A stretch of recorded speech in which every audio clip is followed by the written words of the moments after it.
नमस्कार साथियों, आज हम आप सभी के समक्ष राजेंद्र बाला घोष की कहानी चंद्रदेव से मेरी बातें लेकर उपस्थित हुए हैं। तो आइए सबसे पहले हम राजेंद्र बाला घोष के बारे में थोड़ा सा जानते हैं।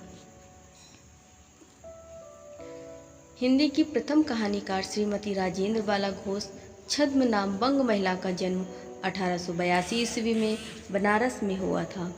बंग महिला हिंदी नवजागरण की पहली छापामार लेखिका थी। उनके पिता का नाम राम प्रसन्न घोष और माता का नाम नीरद वासिनी घोष था। उनको बचपन में रानी और चारुबाला के नाम से पुकारा जाता था। उनका विवाह पूर्णचंद्र देव के साथ हुआ था। तो आइए इनकी कहानियों की चर्चा करते हैं। इनकी कहानी चंद्रदेव से मेरी बातें 1904 ईस्वी, कुंभ में छोटी बहू 1906 ईस्वी, दुलाई वाली 1907 में सरस्वती पत्रिका में प्रकाशित हुई। भाई बहन 1908 में बाल प्रभाकर पत्रिका में प्रकाशित हुई। दलिया हृदय परीक्षा सरस्वती पत्रिका में प्रकाशित हुई। चंद्रदेव से मेरी बातें कहानी की कुछ मुख्य बिंदुओं की चर्चा करते हैं। चंद्रदेव से मेरी बातें कहानी पहले निबंध के रूप में 1904 में सरस्वती पत्रिका में प्रकाशित हुई थी। बाद में इसे कई पत्र पत्रिकाओं में कहानी के रूप में प्रकाशित किया गया। लक्ष्मी सागर जी ने अपने निबंध नवनीत में लिखा है, चंद्रदेव से मेरी बातें कहानी एक निबंध है।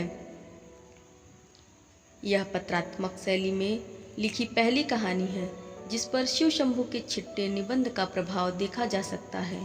बंग महिला ने इस कहानी में अर्थनीति और राजनीति को केंद्र में रखकर तत्कालीन वायसराय लॉर्ड कर्जन और उनकी व्यवस्था पर व्यंग्य किया है। पदोन्नति के लिए सिफारिश और चाटुकारिता का वर्णन किया गया है। इसमें तत्कालीन समय के सामाजिक, राजनैतिक तथा आर्थिक समस्याओं का चित्रण है। बंगाल विभाजन सरकार के स्तर पर 1903 में शुरू हो चुकी थी और 4 में तत्कालीन अंग्रेजी सरकार के द्वारा यह विचार जनता के सामने प्रकाशित हुआ था। बंग महिला ने बंगला साहित्य का हिंदी अनुवाद किया जो कई पत्र पत्रिकाओं में प्रकाशित हुआ था। इस रचना में हिंदी, अंग्रेजी और हिंदी के तत्सम शब्दों की बहुलता है। इस कहानी में देश की बदहाल आर्थिक दशा और देश में फैली बेरोजगारी एवं नारी के साथ अमानवीय व्यवहार का भी जिक्र किया गया है। सन 1911 में नागरिक प्रचारणी सभा वाराणसी से प्रकाशित उनकी पुस्तक कुसुम संग्रह में संकलित इस संग्रह का संपादन आचार्य शुक्ल जी ने किया था। इस कहानी में लेखिका संवाद शैली में चंद्रदेव से बातें करती हैं। कहानी में मुख्य 2 पात्र हैं, भगवान चंद्रदेव और स्वयं बंग महिला। इन कहानी के तथ्यों को ध्यान से सुनिएगा। तो आइए कहानी का वाचन शुरू करते हैं। भगवान चंद्रदेव, आपकी कमलवत चरणों में इस दासी का अनेक बार प्रणाम। आज मैं आपसे 2-4 बातें करने की इच्छा रखती हूँ। देखो, सुनी अनसुनी सी मत कर जाना, अपने बड़प्पन की ओर ध्यान देना। अच्छा कहती हूँ, सुनो। मैं सुनती हूँ आप इस आकाश मंडल में चिरकाल से वास करते हैं। क्या यह बात सत्य है? यदि सत्य है तो मैं अनुमान करती हूँ कि इस सृष्टि के साथ ही साथ अवश्य आपकी भी सृष्टि हुई होगी। तब तो आप ढेर दिन के पुराने बुढ़े कहे जा सकते हैं। यह क्यों? क्या आपको डिपार्टमेंट में ट्रांसफ़र होने का नियम नहीं है? क्या आपकी गवर्नमेंट पेंशन भी नहीं देती? बड़े खेद की बात है। यदि आप हमारी न्यायशीलता गवर्नमेंट में किसी भी विभाग में सर्विस करते होते तो अब तक आपकी बहुत कुछ पदोन्नति हो गई होती और ऐसी पोस्ट पर रहकर भारत में कितने ही सुरम्य नगर, पर्वत, जंगल और झाड़ियों में भ्रमण करते। अंत में इस वृद्धावस्था में पेंशन प्राप्त कर काशी जैसे पुनीत और शांति धाम में बैठकर हरि नाम स्मरण करके अपना परलोक बनाते। यह हमारी बड़ी भारी भूल हुई। भगवान चंद्रदेव, क्षमा कीजिए। आप तो अमर हैं, आपको मृत्यु कहाँ? तब परलोक बनाना कैसा? ओहो, देवता भी अपनी जाति के कैसे पक्षपाती होते हैं। देखो ना, चंद्रदेव को अमृत देकर उन्होंने अमर कर दिया। तब यदि मनुष्य होकर अंग्रेज अपनी जाति वालों का पक्षपात करे तो आश्चर्य ही क्या है। अच्छा, यदि आपको अंग्रेज जाति की सेवा करना स्वीकार हो तो एक एप्लीकेशन हमारे आधुनिक भारत प्रभु लॉर्ड कर्जन के पास भेज देवे। आशा है कि आपको आदरपूर्वक अवश्य आवाहन करेंगे, क्योंकि आप अदम भारतवासियों के भांति कृष्णांग तो हैं ही नहीं, जो आपको अच्छी नौकरी देने में उनकी गौरांग जाति कुपित हो उठेगी। और फिर आप तो एक सुयोग्य, कार्यदक्ष, परिश्रमी, बहुदर्शी, कार्यकुशल और सरल स्वभाव महात्मा हैं।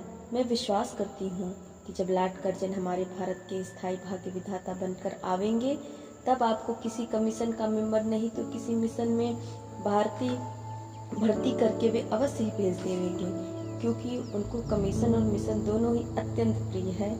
आपके चंद्रलोक में जो रीति और नीति सृष्टि के आदिकाल में प्रचलित थे, वे ही सब अभी भी हैं, पर यहाँ तो इतना परिवर्तन हो गया कि भूत और वर्तमान में आकाश पताल का सा अंतर हो गया है। मैं अनुमान करती हूँ कि आपके नेत्रों की ज्योति भी कुछ अवश्य ही मंद पड़ गई होगी, क्योंकि आधुनिक भारत संतान लड़कपन से ही चश्मा धारण करने लगी है। इस कारण आप हमारे दीनहीन क्षीण प्रभु भारत को उतनी दूर से भली भांति ना देख सकते होंगे। अतएव आपसे सादर कहती हूँ कि एक बार कृपा करके भारत को देख तो जाइए। यद्यपि इस बात को जानती हूँ कि आपको इतना अवकाश कहाँ, पर 8वें दिन नहीं तो महीने में एक दिन अर्थात अमावस को तो हॉलिडे अवश्य ही रहती है।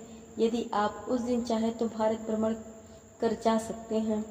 इस भ्रमण में आपको कितने ही नूतन दृश्य देखने को मिलेंगे, जिसमें सहसा देखकर आपकी बुद्धि जरूर चकरा जाएगी। यदि आपसे सारे हिंदुस्तान का भ्रमण शीघ्रता के कारण ना हो सके तो केवल राजधानी कलकत्ता को देख लेना तो अवश्य ही उचित है। वहाँ के कल कारखानों को देखकर आपको यह अवश्य ही कहना पड़ेगा कि यहाँ के कारीगर तो विश्वकर्मा के भी लगदादा निकले। यही क्यों, आपकी प्रिय सहयोगिनी दामिनो जो मेघों पर आरोहण करके आनंद से अटखेलियाँ किया करती हैं, वह बेचारी भी यहाँ मनुष्य के हाथों का खिलौना हो रही हैं। भगवान निशानाथ, जिस समय आप अपनी निर्मल चंद्रिका को बटोर मेघमाला अथवा पर्वतों की ओर से सिंधु के गोद में जा सकते हैं, उस समय यही नीरद वासनी विश्व मोहिनी सौदामिनी अपनी उज्जवल मूर्ति से आलोक प्रदान कर रात को दिन बना देती हैं। आपके देवलोक में जितने देवता हैं, उनके वाहन भी उतने हैं।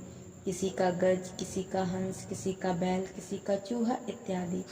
पर यहाँ तो सारा बोझ आपकी चपला और अग्निदेव के माथे मढ़ गया है।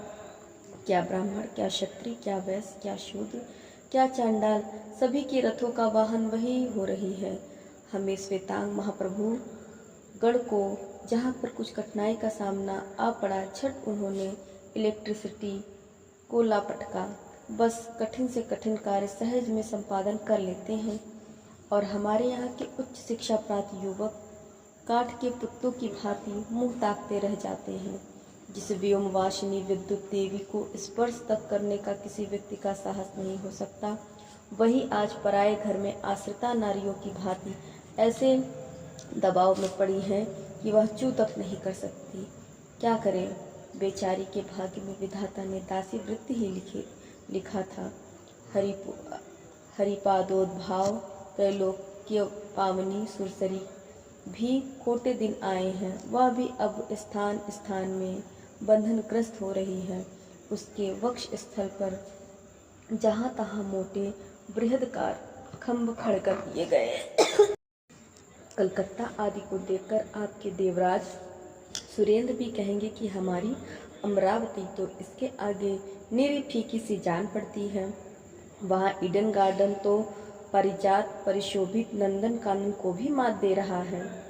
वहाँ के विश्वविद्यालय के विश्वश्रेष्ठ पंडितों की विश्वव्यापिनी विद्या को देखकर वीणा पाणी सरस्वती देवी की भी कहने लग जाएंगी कि निसंदेह विद्या दिग्गजों की विद्या चमत्कारिणी है। वहीं के फोर्ट विलियम के फौजी सामान को देखकर आपके देव सेनापति कार्तिकेय बाबू के भी छक्के छूट जाएंगे, क्योंकि देव सेनापति महाशय देखने में खास बंगाली बाबू से जचते हैं और उनका वाहन भी एक सुंदर मयूर है। बस इससे उनके वीरत्व का भी परिचय खूब मिलता है। वहाँ के मिंट को देखकर सिंधु तनया आपकी प्रिय सहोदर कमला देवी तथा कुबेर भी अचकचा जाएंगे। भगवान चंद्रदेव। इन्हीं सब विश्वमोत्पादक अपूर्व दृश्यों का अवलोकन करने हेतु आपको सादर निमंत्रित तथा सविनय आहूत करती हूँ। संभव है कि यहाँ आने से आपको अनेक लाभ भी हो। आप जो अनादिकाल से निज उज्ज्वल वपु के कलंक की कालिमा लेपन करके कलंक की